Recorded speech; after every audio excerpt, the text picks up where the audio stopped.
Hello, Breach Burke here, and welcome to our Monday live stream.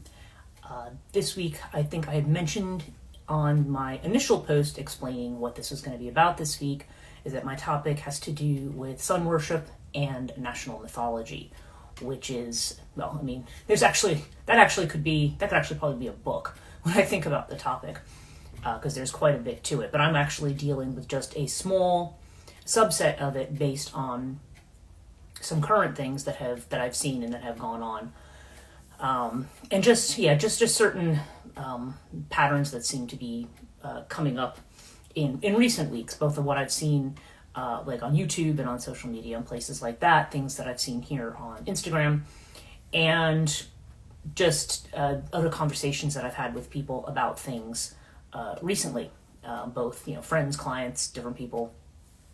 I've been working on all of that. So, so I'll just give you a quick caveat in the beginning here, is that I have a pretty bad headache today.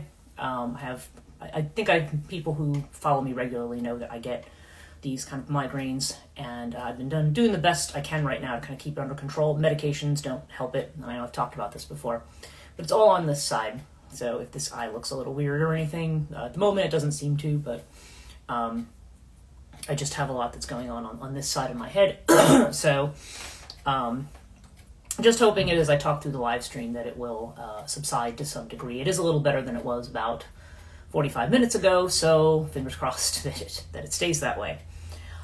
Just a quick few updates on Chthonia and Chthonia podcast and everything that I'm doing over on that in that arena.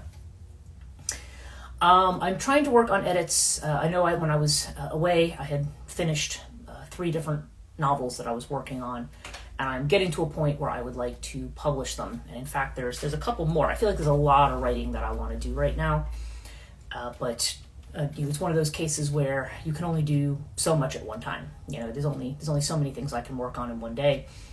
And even though I had a rather productive weekend, I just feel like I still feel like I'm way behind on everything that I'm supposed to be doing. But I did create cover art for 2 of the new books that are going to be coming out, because I always do my own cover art, for better or for worse. And I posted those to Patreon. If you're not a Patreon subscriber and want to see all the extra material and updates and initial stuff that goes on there, please consider checking out patreon.com/Chthonia if you're not already a member. And of course, thank you very much to those of you who are currently members. I always very much appreciate you guys, because it really does help me keep this channel going and keep me going in the venture that I'm on, at least for right now. We'll see how everything goes. So I am working on those edits right now. We did have a new podcast come out today on Julian of Norwich, and that is probably the last one for now in the Female Christian Mystics series, which was one that I had done by request. However, if there are requests in the future, I might consider doing more of them.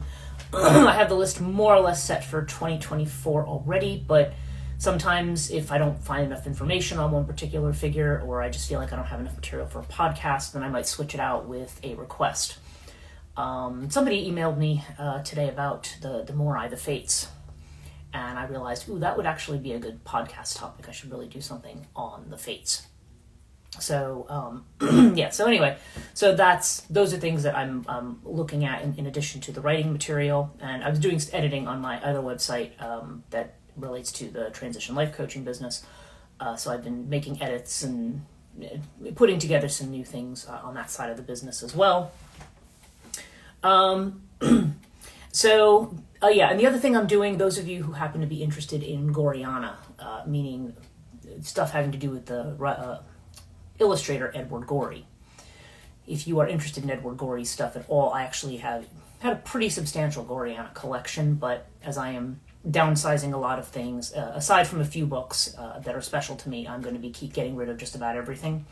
So I'm putting together a catalog of that stuff. If that is something that interests you, you can DM me, and I will be happy to share it with you once it's together. But actually, I've got a lot of stuff behind me, which you can't really see. But I'm putting together a lot of material, including, I have at least one first edition left of his that is signed, and then I have some really interesting little bits that I've picked up at different rare bookstores over the years and so forth. So anyway, yeah, that's something that sometimes people are interested because he has this real macabre way of drawing, and it's of great appeal to people who tend to like topics having to do with the underworld, the dark, and things like that. Would tend to towards Gory's more gothic style, or people who just grew up seeing the illustrations that he did for a lot of books, a lot of YA and children's books. So, yes. Now, on the subject of on the Julian of Norwich podcast, the picture that I have of her is of her with her. She's alleged to have. She's only often drawn with a cat. We don't really know very much about her, but she's often drawn with a picture of a cat. So, so I thought it might be worth mentioning that yesterday, when everybody talks about that other that other saint from Ireland, whom I don't really mention very much, as a devotee of Morrigan, I'm not a huge fan of him. It is worth noting that yesterday was St. Gertrude's Day, and of course St. Gertrude is the patron saint of cats. So definitely, when I was going through and picking out the images for the YouTube version of the Julian of Norwich podcast, I was definitely looking in at the excuse me, looking for the ones of images of her with cats, because I think 2 out of the 5 have cats. But yes, so definitely I always think about this as sort of a cat-centered kind of a thing. And I love cats, because to me cats are very, very special.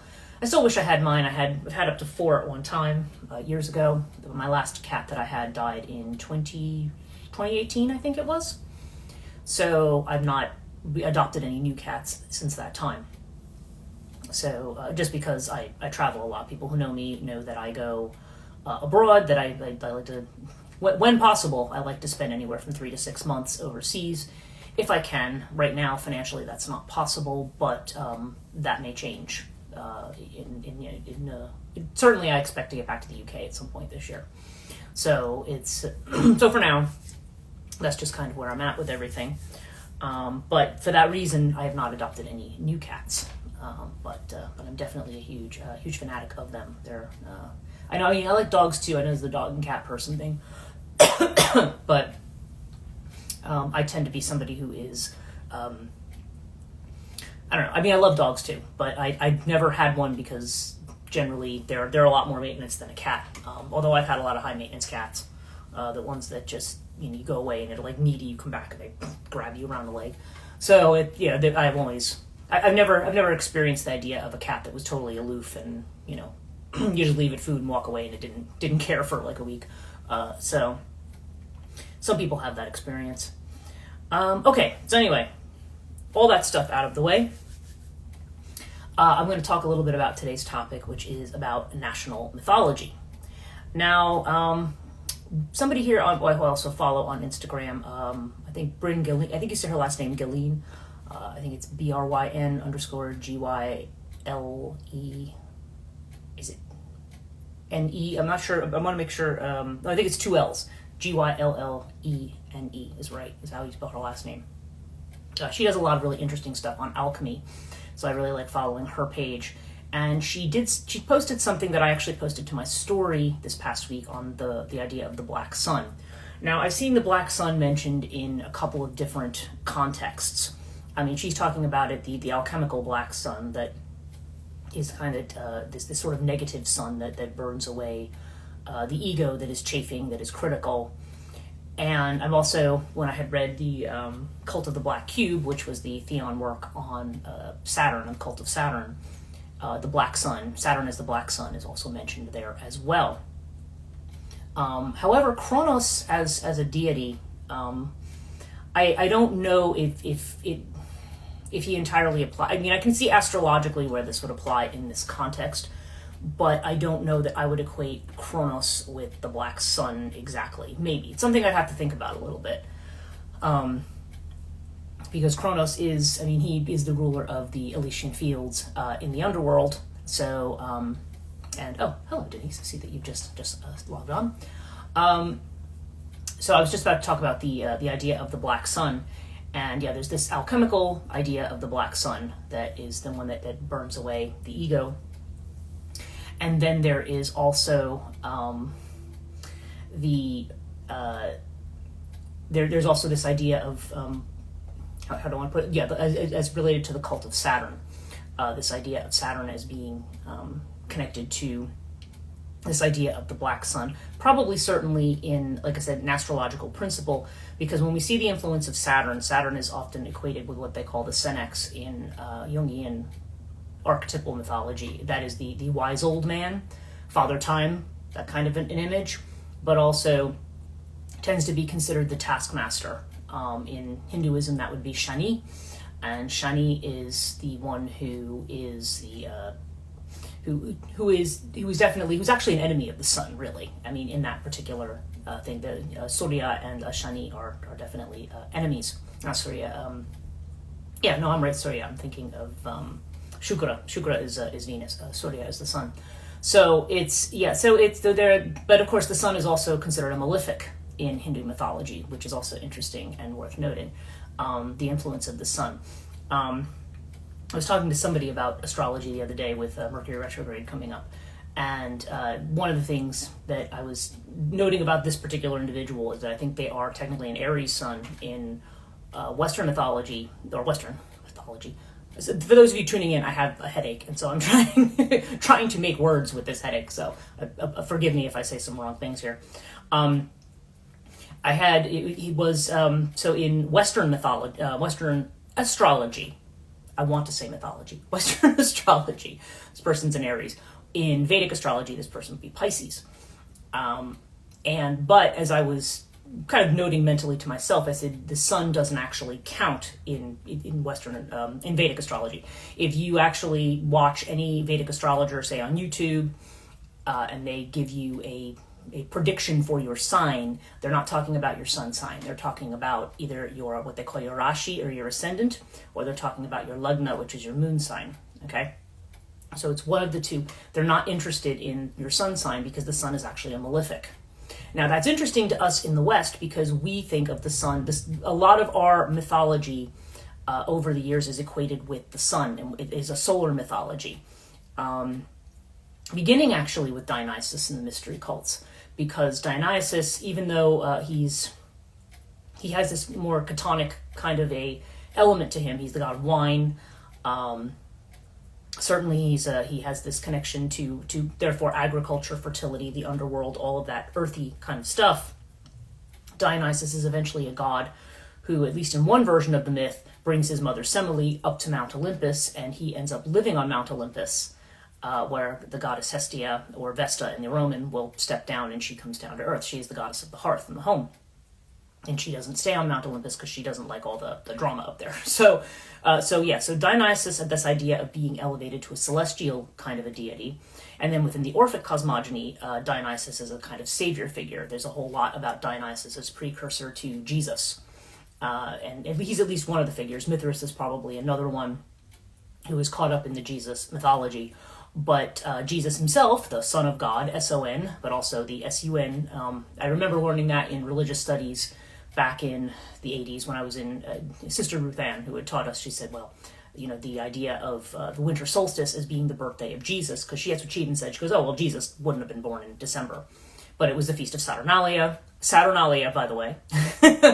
There's Saturn again. And the winter solstice is the birth of the sun, okay? So she says, oh, so they just take S-U-N and made it the S-O-N, the Son of God. Okay, so there's this kind of sun parlance that goes on there. And then, of course, as Christianity became connected with the religion of the empire, then you have this idea of Sol Invictus, which originally comes out of Mithraism. Sol Invictus just means the unconquerable sun. And this became a title for the emperor as well. And then later on, this became a title that associated as his bringer of light, this invincible sun deity, that also then becomes equated with Jesus later on, when you're thinking about how Christianity spread throughout Europe. Okay, so this idea of Sol. Now, we also talked a lot about Apollo, and the way that Apollo obviously, he's one of three deities associated with the sun in Greek and Roman mythology. Certainly, there were two Titan gods that tend to be associated with that. There's Hyperion, Okay, one name, which is one name of the sun god that we see in the list of Titans. And then there's also Helios, who is the god that we see who drives his chariot across the sky, his fiery chariot. And that is where, the sun moving from east to west every day, that is Helios. Okay, and so, and then of course, among the Olympians, the god associated with the sun is Apollo. And that is the same in Greek and Roman. He's the one of the deities that does not have a different name in Rome. So, and that probably, by the way, was because of the Sibylline oracles, which were prevalent in Rome at that time. They were a series of oracles that were provided by a Sibyl, who was like a prophetess or a seer, and she had actually was selling them to the kings of Rome, and of course they refused her, and eventually it got to a point where she had so many books of oracles, and then finally only sold them like one, or it was a much smaller number, and I can't remember. And finally, when they were meeting with difficulties or disaster, they did eventually buy at least some of the remaining books from her, and they were all supposed to be about the future of Rome and how to maintain Rome's power and strength. And in that book, she talks about which deities they should adopt from other cultures, and Apollo is one of them. Cybele is another one, mother goddess Cybele, because you did see Cybele worship in Rome. But Apollo was one of the deities that they dealt with. So if we get back to this idea of a black sun, okay, so the this you could attribute. I mean, like I said, we talk about the alchemical significance of that as the sun that actually has this kind of fiery burning away.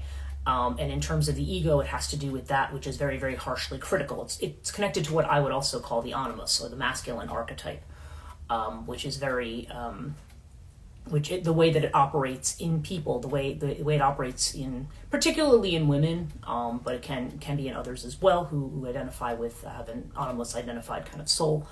Then there's this idea of the animus as being the critical part of you. Is that part of you that when it gets projected outwards, it's one of the reasons that if a woman, say, again, just speaking heteronormatively right now for argument's sake, if there's a woman who is attracted to a man, the qualities that she sees in that man, and it can go both ways, but when you see the qualities in the other person, there all of a sudden becomes this thing of like, do I look good enough? Is my hair good enough? Is my body good enough? Is my reputation good enough? Am I like all of a sudden all those feelings of inadequacy come out because there's this feeling of, that other person somehow becomes almost like a deity, like they're too good for me kind of thing. And it's a thing that we have, or we try to change ourselves to beat the competition out for that person, or whatever it is, if that's what we think that we're doing. But this animus energy can be very, very self-critical. I've talked before in live streams about how this is the voice that keeps you up at night and says to you, when you have all these great ideas about what you're going to do, and it goes, but there's this, but there's that, what if that goes, this is going to happen. Like that's part of that criticism there. And so you can identify it with this kind of an impulse that happens in people. And I think it's worth noting because Apollo has come up a few times in conversations that I've had with people, people who are practicing pagans, people who are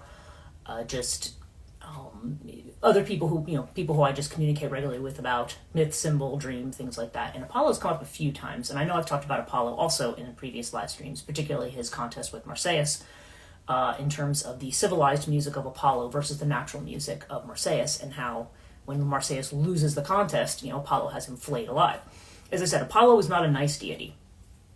He may be a sun god, but he's not nice. He's very harsh, very critical, and often the way he appears in mythology is something of a bully.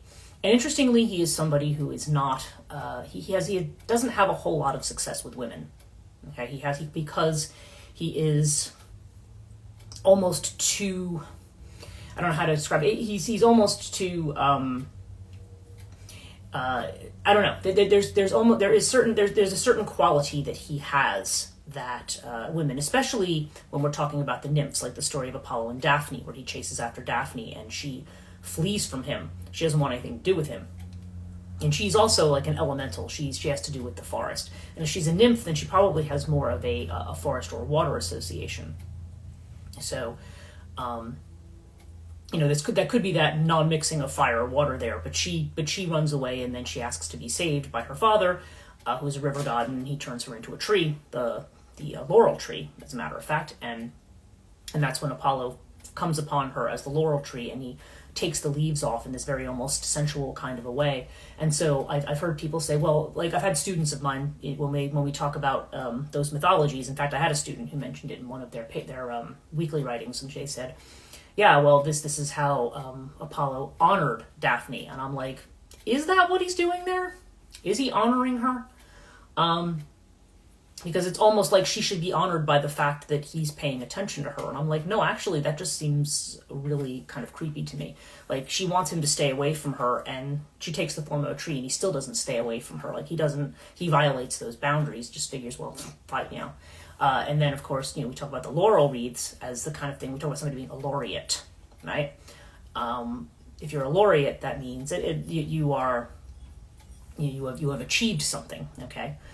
And it's interesting how that's kind of been co-opted as kind of an Apollonian symbol, like of civilization and of achievement, is the leaves of the laurel tree. Even though that would be associated with the body of Daphne, so to speak. So it is kind of an interesting thing. But it's a theme that I've taken up to recently in my writing. And when I write about the Black Sun, it didn't start as a story that way. And I again, if I'm repeating myself on this story, I apologize, because I've talked about this in several different places with people. And I do read bits of these things on Patreon as well. I want to get back to doing that. I want to get back to doing Fiction Fridays. I haven't done those in a while because I felt like I need to get some new material out before I do more of that. But I had been talking about. I had one story that it's kind of an offshoot of another story I have, because sometimes my stories they're like trees. They grow branches, and then they kind of have all these different associations with them. But this particular one is about a woman who's from sort of another realm, and she ends up in this world, and she ends up in a situation where she's really a fish out of water, so to speak. I mean, she doesn't fit in anywhere. She's often blamed for things. She may be regarded as something very negative, even though because she's got certain abilities and so forth. And so she finds herself in a situation where she's quite alone. But who comes from the other realm was her partner, the one she's supposed to marry, who's associated. She's associated with silver, okay, and he's associated more with gold. And he's more associated with the sun and with light and things like that, whereas she's more, moon associated, more typically speaking. And so eventually there's a scenario where this character, I'm not going to get into it, I don't want to give the book away, but where she's rescued by this character. And when you see him, he's just a very, very sweet, very benevolent, very kindly kind of, golden child kind of character who seems really... who's there to come to her aid and to rescue and to provide, to save her, right, from whatever's going on, and then to bring her back to where she belongs, which is all fine and great. But then another incident occurs where he has a particular, not sure whether that you can really truly consider this person a rival, but he does. And when this person inadvertently finds their way into that realm, because they're very observant about, what things that have happened. And then he basically treats this person as a threat, and the way that he punishes this person is absolutely vile. I mean, it's vile beyond vile. And so you're looking at this person who is this projection of omnibenevolence, but their actions are really, but they end up doing something. And the thing is, everybody else goes along with the really vile actions too. And yet he still has aspects that he shows of himself as a very sweet and kind of person. So when he has a child, and the child gets to see this dichotomy from a very young age, she's like, she doesn't know what to think. It's very disillusioning because she looks at him as sort of this, very childlike way, as this being, this very, this sort of paragon of light and goodness. but then comes to realize very quickly that he has a side that's really, the dark side is really, really dark. Carl Jung has said that. He said that you have to be careful of people who are abundantly associated with light, because the brighter the light, the darker the shadow. And that's something that we tend to forget.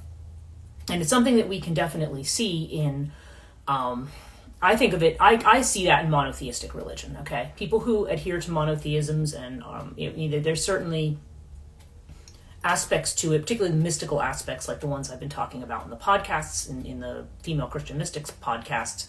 Although you'll notice that the female Christian mystics also have a very strongly feminine or natural identification with God as well. Like Julian of Norwich would see Christ as mother, had a different view on that when you look at it from that mystical point of view. But typically what we see is as Christianity or any religion as a state religion, you tend to have a deity that is very much one about judgment and control. And, often with very, very negative consequences. If you think about the Inquisition and the way that people burned people with fire, it's that fiery, that blackened sun, that fiery sun that's going to burn away your sins, going to purify you through fire, right?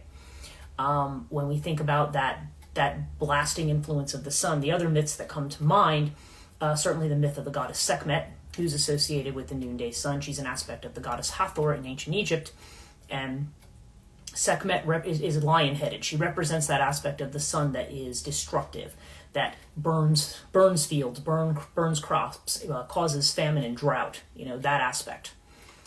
And we also see it, interestingly, in one of the myths connected to the Morrigan, which I talk about in the Phantom Queen book, which should be coming out later this year.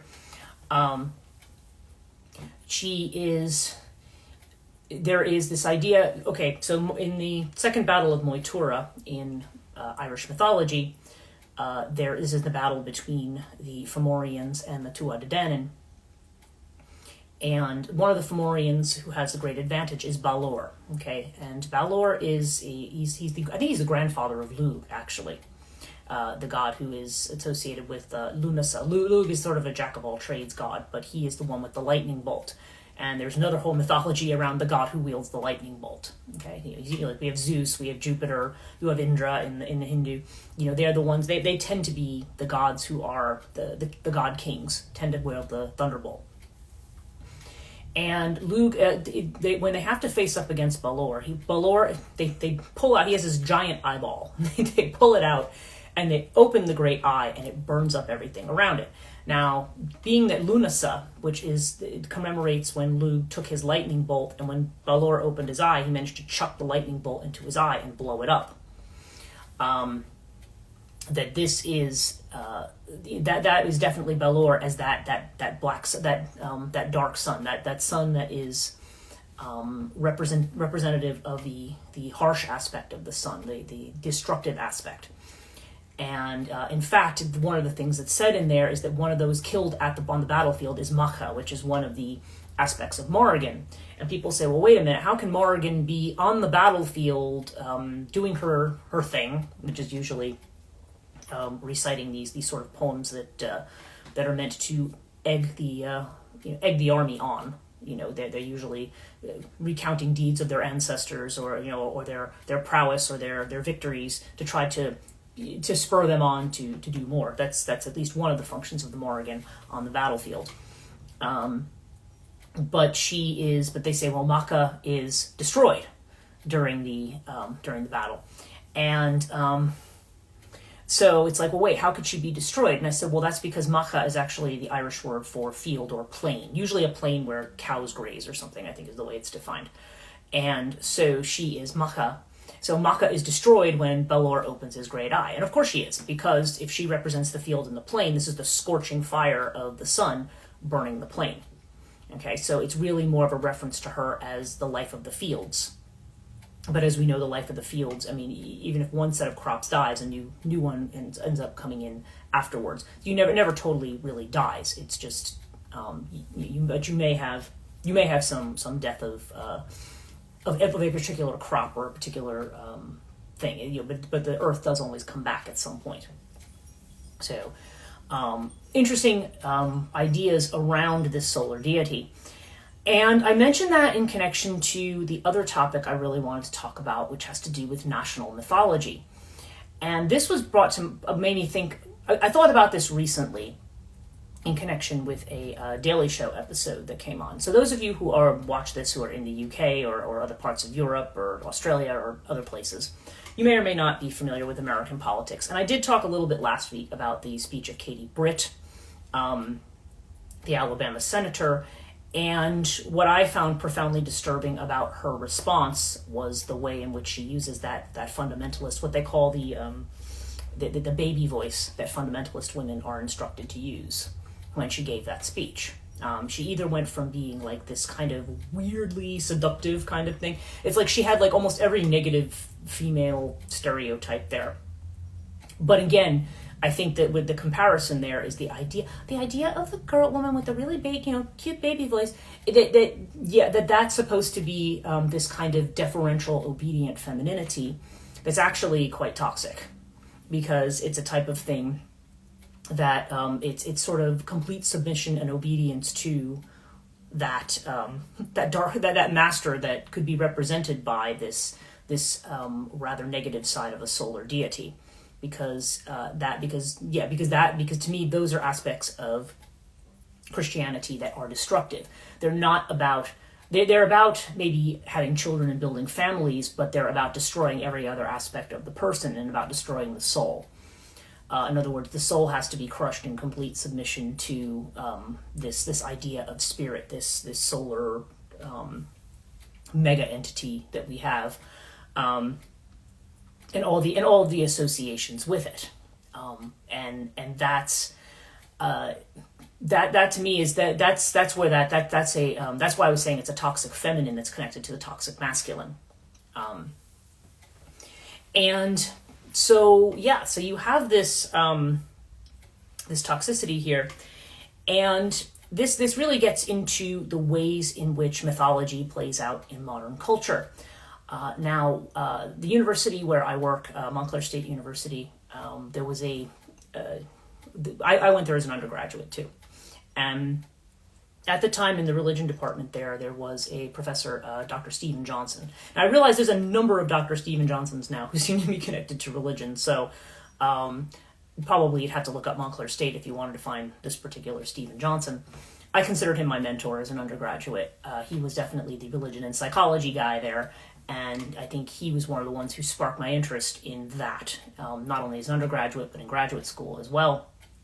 And I actually do credit him a lot with getting me employed again at Montclair State, helping me get visibility in American Academy of Religion and so forth. Like Steve was very instrumental in a lot of that because he felt that, I felt that he had helped me out a lot. Whether he sees it that way or not, I don't know. But and we had actually worked together at one point at the same time. He's now retired from there, but he had been one of the things that he had talked about when I was an undergraduate was the idea of what he calls American civil religion. Okay, that was a topic that he spoke about a lot, and I know that he had wanted to put out a book on the topic, and I have not seen that he's actually done that. I could be wrong. If he did have one, it's something I'd certainly want to own, but I know he certainly did a number of academic articles on the subject, and he did give a presentation to us, to the religion and philosophy students at that time, back in the 1990s, on that topic, and we had a discussion about it. So like I said, this was a long time ago, so I don't remember all the particulars of that, but I remember he was constructing this idea of an American civil religion, and I think this gets back to this idea of the American civil religion. And so when I teach things like religion and myth today, I have a lot of students, and even outside of the university, I will have people who will say to me, well, it's mythology, like, so what? It's just a bunch of, melodramatic stories, like the Real Housewives of the gods, right? Like just the way in which these gods all behave in these petty and capricious kind of ways. And people think it's just some kind of a weird or quaint ancient belief that has really nothing to do with us now. And I always have to make the point to people when they say that is like, no, actually it has a lot to do with what's going on now, because the mythologies may look different to us. And it is something that's really hard for people to wrap their minds around. Like if I talk to my religion students and I say, okay, do you see When we talk about myth and ritual, which is actually one component of the religion course, I say, do you see a mythology in the United States? And they always want to go back to something religious. They want to say, oh, well, like they'll always try to relate it back to a church or something. And I'm like, no, but don't separate it out that way. Mythology doesn't just have to do with what goes on in somebody's religion. Okay, even though myth is part of religion, it's not just about a particular set of a church or a particular set of dogmas or a particular set of beliefs. That could tie in potentially, but that's not all that it's about. There is national mythologies are the way in which we take certain elements of the civic culture, like the Constitution in the United States, or like the American flag, or the way that people feel when they hear the national anthem or the Pledge of Allegiance. This kind of nationalistic kind of a feeling. And the way where if you go to something like that, you potentially could, if you are in a mass gathering of people and there is some kind of patriotic thing going on, you can be moved by that just the same way you could be moved by a religious service. Okay, that is definitely a thing that can happen there. And so I was watching The Daily Show, the Jon Stewart ones. I'm very happy that Jon Stewart's back. I know he was a bit controversial on his very first episode back because of the way that people felt he was portraying Biden and Trump as being kind of the same in a certain way, or trying to give equal airtime to both kind of thing, but I don't really think that's what he was doing. The one thing about Jon Stewart that I think makes people gravitate to him, and he is a Jersey guy, he's from New Jersey, so, more good stuff that comes out of New Jersey, right? But Jon Stewart he's good at interpreting the national mythology. That's why people gravitate towards him. They don't understand that that's why. I mean, ostensibly he's a comedian, okay? But as Mircea Eliade said, mythology exists chiefly and even religion, it basically exists in distractions. So things that we would see. So a comedy show would be a form of a distraction, right? But for a lot of people, that's where they get their news about things, is through people like Jon Stewart or Stephen Colbert, or the other people on news, Seth Meyers, these people who do comedy, but they are talking about the issues that are facing the world. But there's an interpretation there of national mythology. I noticed that that's what Jon Stewart's been doing since he's come back. Now, that first one that upset a lot of people, I know it upset Keith Olbermann and Mary Trump and some of these other people, that he was not portraying Biden in the best light. But I said, no, what he's doing there, he was pointing out, I think the main thing that got people upset was when he had said that around the Super Bowl that Biden had the opportunity to do an interview to lay out his national platform, and instead he was on TikTok talking about chocolate chip cookies. And there's so in other words, he felt like you're going on to TikTok, which is this very youthful platform. I mean, it's not just Gen Z that uses TikTok, but and by the way, all the discussion of banning TikTok, I'm like, that's not a really good idea. And if you're worried about Chinese propaganda, it's like there's propaganda everywhere, so you just need to learn how to distinguish. But that's a really hot platform, especially for people of the the younger generation that's coming into voting age. Very much uses TikTok for a lot of that stuff. So I think the U.S. government needs to proceed with caution on that one. But Biden's on TikTok and he's doing this thing, and it's like you look like a grandpa on TikTok. I mean, that's it's just. I think what Jon Stewart was trying to say is he's not trying to say that Biden's incompetent or anything. He's not trying to do anything of the sort. What he's trying to do is point out that is part of the national conversation. That is part of the narrative. We can't have Joe Biden because look at him, he's too old. Even when I watch things in the UK, it's always about how Biden is falling asleep or won't be walking soon, there's all these things about him because of his age. And as somebody who's had a really kind of an old family, I'm thinking 81's not really that old. But we also have to understand that the guy who he's running against is also not exactly young either. There's only a 4-year age difference between them. So, the idea that Trump is so much younger somehow, it's like, nah, not really. But he's trying to point out that this is something, there's a mythology that's being created around Biden, okay, in terms of his his age. So if he, I know he's trying to be kind of folksy and homespun, but the problem is if you come across too much like somebody who's older and maybe potentially out of touch by some people's estimation, then that's going to work against you. So I don't think he was saying that. I think he was trying to say, hey, will you wake up, Democrats? Like, you're not, this is not the best look for him at a time when people are saying we don't know if he's fit for office because of his age. Because he's able to interpret what the national mythology is. He's able to interpret what the culture is saying about him or about people of his age or that kind of a thing, and what the tone is there. And he's trying to say, hey, look, pay attention to the fact that don't try to say, oh well, he's not like that. I don't really think he is like that. I think as somebody pointed out, I don't remember who it was who I recently had said, well, yeah, I mean, he's definitely an older guy, and he's always had a stuttering problem, that he's tried to overcome and things like that. But he's also somebody who's proven he can get things done. So, so he's a doer, maybe not so much of a speaker, but more of a doer. So, but you've got to work on the image thing, because that's because the symbolism that you use, the imagery that you use, the way that you portray yourself, unfortunately, has a lot to do with how you come across. I remember reading an article years ago, and I do actually have my students read this when I talk about flood mythology. It was from the New Yorker. It was by Avi Steinberg, and it was after Hurricane Sandy back in 2012. And he was talking about the way in which at least one aspect of mythologies of the flood, the way in which flood mythology is oftentimes the king who is connected to it, the one who is, whether we're talking about Noah, we're talking about Utnapishtim, whether we're talking about Ziusudra, any of those who were saved from the floods. And then the kings claiming their lineage from these kinds of people. It's like to show that, yes, in a major crisis, look at the leadership that was displayed by this person. I mean, and it's in the form of a myth. But it's the idea that my association with that is what makes me qualified and competent to be a leader. Like, that was at least one piece of what he was talking about in terms of the political flood mythology, right? And so what had happened in 2008? Well, that was Obama versus Romney. And because of Obama's response to Hurricane Sandy versus Mitt Romney's response, which was I'll use the phrase that Jon Stewart used, objectively terrible. He was referring to something else, but it just didn't come across well at all.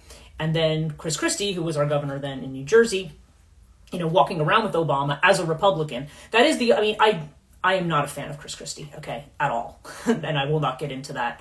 But I will give him credit for the fact that when he is, when certain things happened, if there was a Democrat who worked well with it, he wasn't going to be like, oh, well, I'm going to downplay that or not work with that person because they're a Democrat. Like, he stood up and he said, no, Obama did a great job. Like, he's not the type of person to do that. There's many other things he's done too, which are not great about him, but he would do that. And that gave Obama a boost, because during the flood, it's like, who's the one who showed the leadership during the flood? And people looked at Romney and went, nah. And then, of course, Obama, the elections came and he won by huge margin, actually, after that. He was reelected. So, so the way in which certain things are portrayed, understanding what the national story is and what's going on in that civic religion is important here. But in connection to that, okay, he also did the one that made me really thought of, and I can't, if you go on YouTube, if you haven't seen it, I think it's Under the BS of Patriotism is what the name of the Daily Show segment is. So you find that and look at it if you've not seen it. It is worth looking at. It's actually quite good, because he talked about Senator Britt's speech, and it was really hilariously funny. But he had pointed to a point in the speech where she talked about America being steeped in the blood of patriots. Okay, and he says, first of all, number one, who smiles when they say that? Because she was like, all in her really creepy, smiley kind of thing that she was doing. But he said also, this is another, and this is exactly how he put it. It's another piece of the Republican mythology about patriotism, and about how the Republican Party are the ones who are the bastions of patriotism. So he says, well, let's examine that. It's weird, because he does the kind of thing that I do with Chthonia in a different way. He's like, okay, so what makes you guys the bastions of, you know, the inheritors of patriotism? So what does that?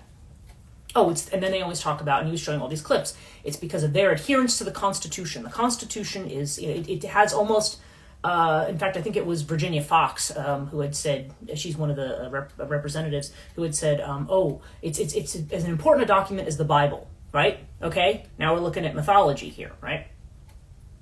And he says, okay, so Constitution, great, you're all pro-Constitution, that's great. So the reason you're all in favor of Trump is because he's so pro-Constitution. And then, of course, we hear all the things that Donald Trump's saying about how he wants to get rid of the Constitution, how he wants to be a dictator on day one. All of the things with the Bill of Rights that he doesn't like freedom of the press, doesn't like freedom of assembly, doesn't like due process. I mean, all of these things are, and he's just like, what are we doing here? You know, you have a mythology, but you're choosing somebody who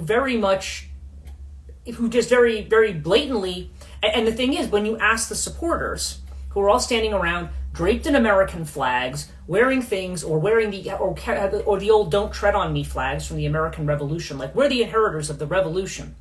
But then when they say, well, Trump said he would want to be a dictator, they'd be like, oh, that's fine, he can be a dictator. Yeah, cool, 4 years of dictator, great. And what Stewart said is, he says, look, if you love Donald Trump, fine. You know, if you think we should reinstitute a dictator or a king, you know, you do you, but please don't frame it as patriotism, because it's completely contrary to that. And that's really the interesting part. I've said this before too, like I find that if people have like too many American flags and other things on their property, I'm actually kind of suspicious of the level of nationalism that person has. Because I just think, well, you know, are you somebody who would vote in a dictator? Do you want this to become an authoritarian country where nobody has any rights? Which is, I mean, and it's not because I think Trump has any kind of agenda that is very, you know, that where he's, I mean, yeah, the only people he's looking to oppress are the people who don't kiss his arse, basically, because he's, you know, he's very, I mean, he's transparently narcissistic, okay, and yeah, and to me, I don't care. I mean, if you're somebody who watches this and you love Donald Trump, I mean, okay, maybe, but you like a guy who loves him, who the only person he loves is himself. And of course, psychologically, whether he really loves himself is another whole issue. But nonetheless, you're dealing with somebody who is certainly somebody who has a narrative that says, I can never lose. And that's really what's driving this. And because you will see that he may reverse his policies on things depending on whether or not he thinks it's going to win him points. He doesn't really have a policy. He just wants to be the center of attention. And that's you know, and that's well, let's just say it's dubious to be a policy, you know, that I would want a leader who has those qualities. But what is it about him? And I said, yeah, he definitely has the qualities of the negative sun god. He has the qualities of the negative sun god, because you'll also see parlance in the national mythology, people who would say he could murder somebody and I will still stand behind him. Why? Why would you do that? If you're somebody who represents, you know, certain values, especially certain Christian values, because you see a lot of evangelicals will stand behind him as well. If you represent, you know, patriotism and the military and all that kind of stuff, okay, but then why would you vote for a guy because you want somebody who's just not, you know, again, who doesn't accept everybody and wants to crush all the people who are your enemies. This is that vision of the Sol Invictus, of the conquering sun, right? The one who's invincible, and who is going to stand it. You know, it's weird to me too that he wears that weird bronzer. I'm like, yeah, that's almost like, yeah, that kind of mock sun god kind of thing. But it looks more ghoulish than anything else. It doesn't, you know, at least in my opinion, okay? I'm looking at this and I'm like, this is not a good thing. But there's a lot of people who are very unconsciously, maybe because the other aspect has been disenfranchised in our culture, in a secular culture. I know there's been a lot, particularly from people who have been very religiously conservative, who have for years now felt disenfranchised, who have felt like, I've gone to conferences where these people are going on about, you know, as evangelicals, we should have the right to do this, this, and this. And I remember at one, there's a lawyer sitting there saying to them, you already do have the right to do this, this, and this. You just don't like the fact that other people have the right to do this, this, and this. Because, it's like a Christo-fascism. Like they want that way to be the way, okay? That people look at things. It's like, yes, but the right way is my way, so that's the way that everybody else should in the country. I'm like, no, that's not how freedom, liberty, and democracy works. You have to learn, the reason secularism doesn't include favoring of a religion is because it's not about, as James Madison had said, if we had favored Christianity in this country, well, which version are you going to favor? Because there's at least 300 Protestant denominations. There's at least 20 different Catholic ones. Plus you've got, Christian Orthodoxy. Who are we talking about? Whose version is right? Because Lord knows, there's still argument about that among people who already practice that kind of stuff. So, so I'm like, I don't know how you would hash that out in government as to what is technically Christian. Because that's not necessarily from a doctrinal standpoint an easy question to answer. People who are not Christian just look at Christian as kind of this, they kind of have a mishmash ideas of what it means to be Christian. But Christianity, there's not one flavor of it. There's a lot of different flavors of it, and a lot of people have different opinions about what different aspects of that theology means. And so yeah, it would be a lot of trouble because it would eventually become like a weaponizing of the religion. Whatever aspects of what I want to find in the Bible or whatever texts to support my point of view. Well, that's the one I can use against you and say, well, you're against the religion or whatever. People do it now without it being a national religion. So imagine if it was something that the government was going to embrace. But I feel like he plays into that. Now, there have been evangelicals and there have been other people from churches who have pushed back on it and said he's not Jesus Christ. Like, stop treating him like he is.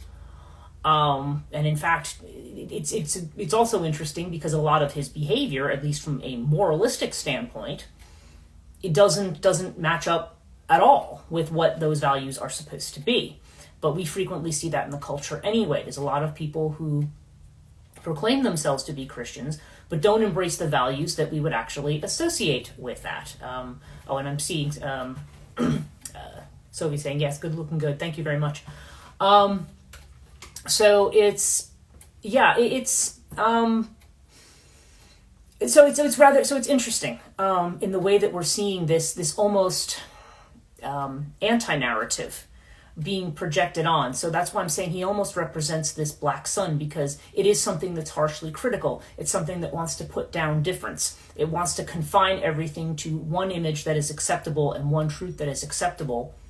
Not that anybody really knows or agrees on what exactly that is, but it has to do with some kind of imaginary fiction about a past time when everything in this world was perfect. People usually try to point to like the 1950s or something.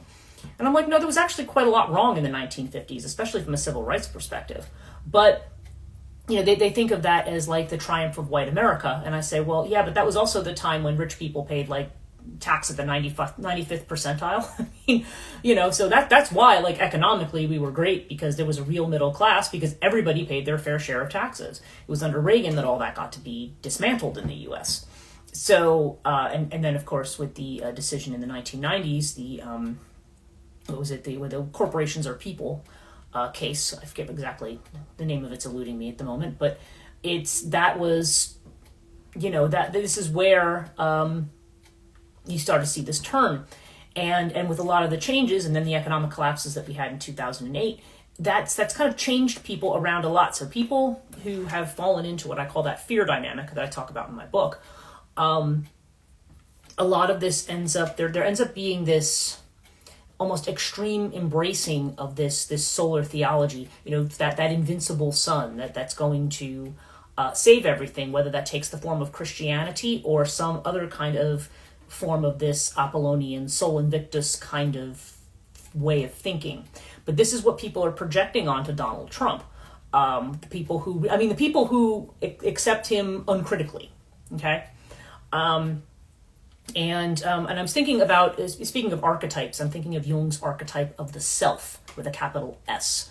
And that's not a reference to the ego. That is what he would have connected it to the Christ archetype. Okay. He connected that to the image of the fish and the idea of the ego sort of in conversation with or connected to this self, which is supposed to be the center of the psyche, the center of the consciousness. But as he pointed out, even the self archetype does have I'm going to call it a dark. I don't like to use dark and light terms in this way, just dark in the sense that maybe it's the thing that we don't look at or that's hidden. But the side of it that is more negative is that this is where you get messiah complexes. If you belong to any occult orders, that's one of the first things that they will point out to you, is that people who believe that they are religiously enlightened and are trying to bring a following are the people who they say have not successfully crossed the abyss.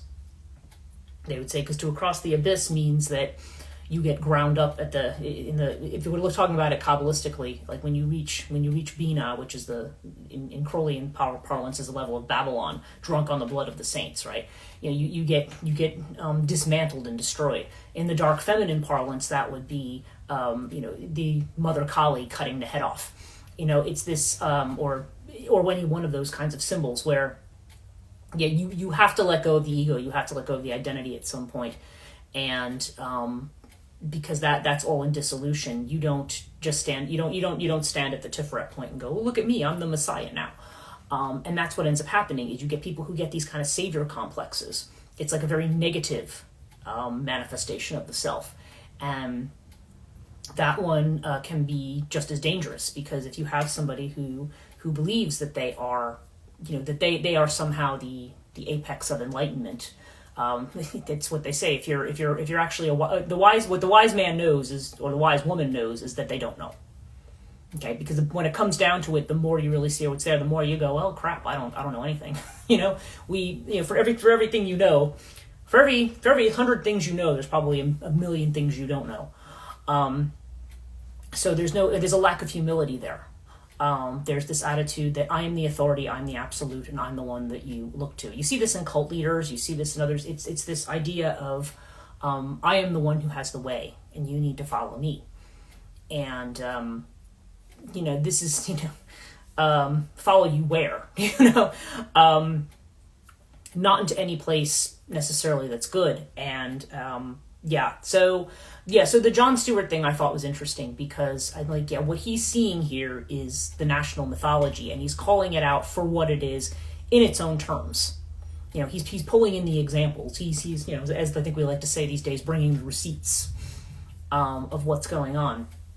So I think this is why he is as hugely influential as he is, even though I know he just wanted to retire I think somebody had said he had a farm in Hunterdon County, which is where I live. But I think he's actually more in Monmouth or Middlesex over that way. I'm trying to remember where Colts Neck is, because he's actually lives in the same town, I think, as my dissertation director. And I think him and his wife rescue farm animals and stuff. Like they have that's what he had retired the Daily Show to do. And he would make that occasional appearance. But people want him back in the national conversation, and this is why. Because he's challenging you to look at what the mythology is. Okay? Certainly in American parlance, and even for people who are not in the USA who watch this, the USA conversation is important, because if you were to get somebody like Trump in again, who's threatened to leave NATO and or let Putin do what he wants or whatever, then you have to then that's something you have to think about and pay attention to. It's not just it's Americans being weirdos or whatever. Again, I mean, maybe it's a very, very strange time, but this is why I feel like we need to pay very strong attention to the mythologies that we are living in right now. Again, I don't care where you fall in the narrative, whether you are more conservative in the narrative, whether you consider yourself more liberal in the narrative, wherever you fall, this is what the narrative is. And you need to be conscious of what's happening, so that you don't unconsciously fall victim to a narrative that you may be some kind of an archetypal thing that you may even be immersing yourself in because of some fear of something, or nostalgia for something, wanting to let go of things. We're definitely moving ahead in this culture. There's not while not all of the past necessarily has to be discarded, or not all of tradition, it's certainly a lot of it's going to change form. And speaking as somebody at my age, I'm going to be 52 next month.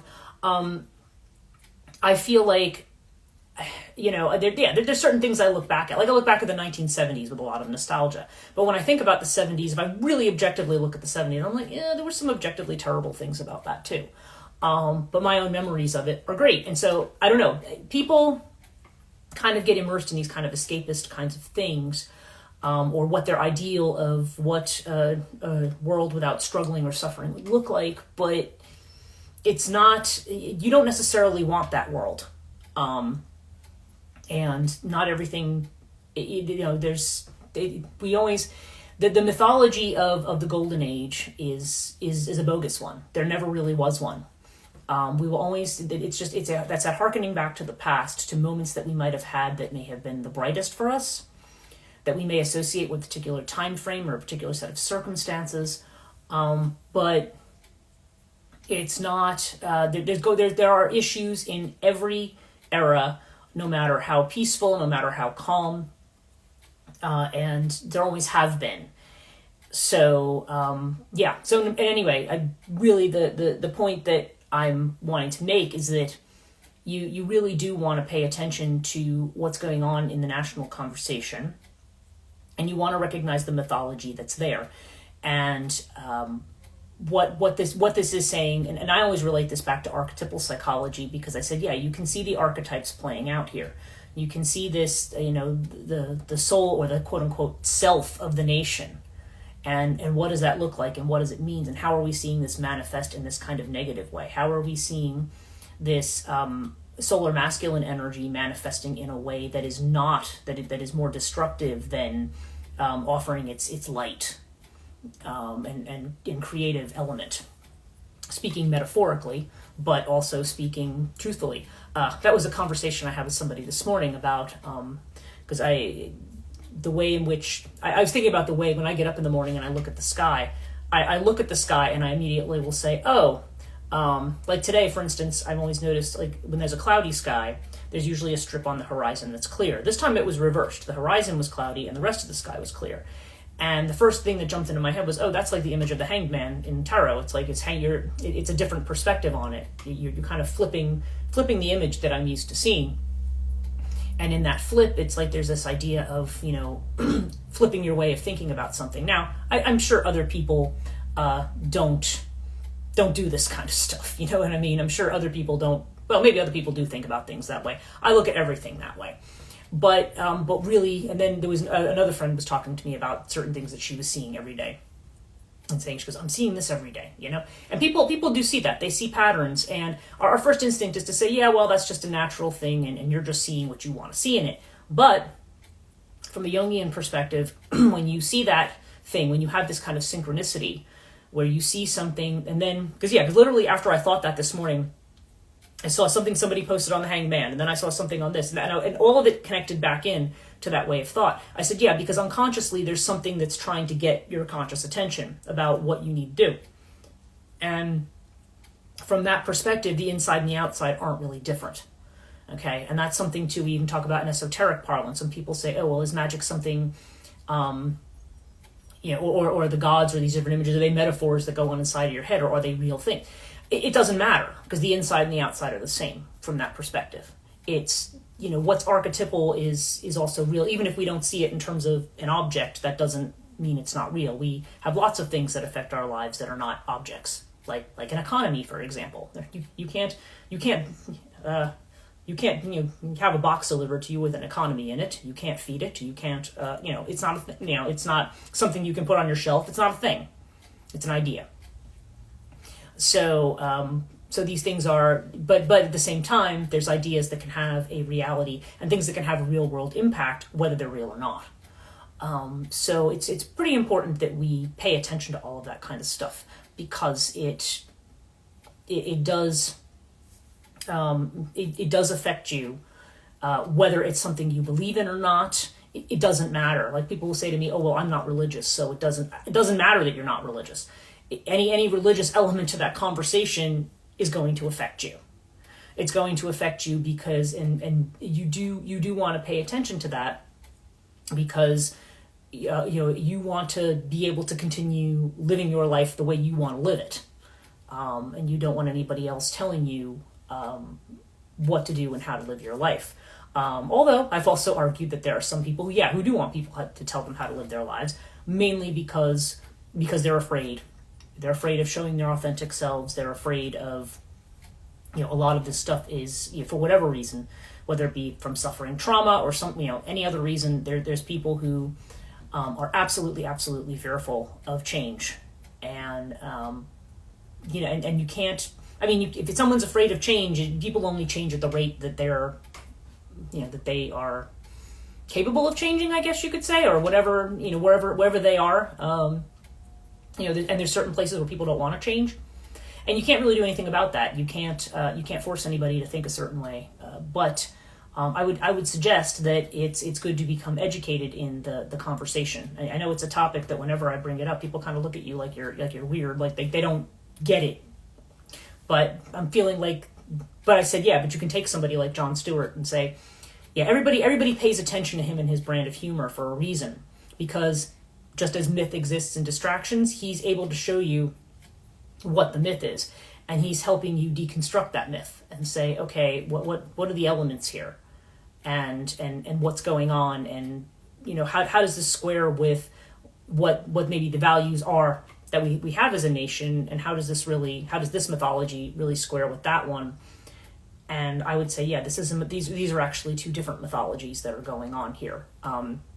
You have this like Sol Invictus kind of mythology that's interacting with what we have as our national civic national religion, if you were, around the idea of the founding fathers and the revolution and all of that kind of stuff, and the way in which it's very, I don't know. Remember Philip K. Dick, who had said the Roman Empire never ended, right? So it's a little, there's a little bit of an element of that, which I don't know. Certainly it's something we need to be attentive to, regardless of where we are. And certainly for anybody who's voting, make sure that these kinds of archetypes are not, necessary. You're not unconsciously being dragged into some portion of the national conversation that you don't want to be in. So anyway, thank you so much for joining me this week. And a lot of people joined a little bit later, just so you know. I'll say this for the third time. I've had a really, really bad headache today. Although right now, sometimes when I talk it through, it actually starts to feel better. So it's not 100%, but it's a lot better than it was when I started, when I thought I was like, oh my God, words, where are they? I can't find them. So anyway, if you want to see the whole thing, I will be saving this live stream, and then you can just tap it once on your phone, and then it'll open up in Reels. Because sometimes in just the post, it'll give like the first couple minutes, and then it cuts it off. So if you hit Reels, you can open it. I will also be posting this to YouTube tomorrow. So thank you guys so much for joining me. Really appreciate everybody who tunes in, and everybody who watches it and leaves comments and so forth. And I hope you have a great rest of your week. Take care.